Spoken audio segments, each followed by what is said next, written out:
Msanii wa muziki Nandy ambaye pia ni mke wa msanii Billnass ameandika pia kupitia ukurasa wake wa Instagram kwenye Insta story yake. Ameandika na kusema kwamba natoa pole za dhati kwa familia, ndugu na Watanzania wote.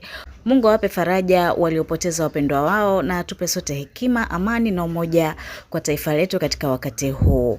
Akaika na emoji kindege pale na bendera ya Tanzania. Lakini ikumbuke kwamba Nandy huyu ni mke wa Billnass na Billnass ni miongoni mwa wasanii waliopata majanga kupitia maandamano yaliyotokea tarehe 29 Oktoba 2025 mpaka tarehe 31 Oktoba 2025 baada ya kundi la vijana maarufu kama Gen Z kuingia mtaani wakiwa na madai yao mbalimbali na kushinikiza serikali iwasikilize. Na katika maandamano hayo walifika katika duka la msanii Billnass na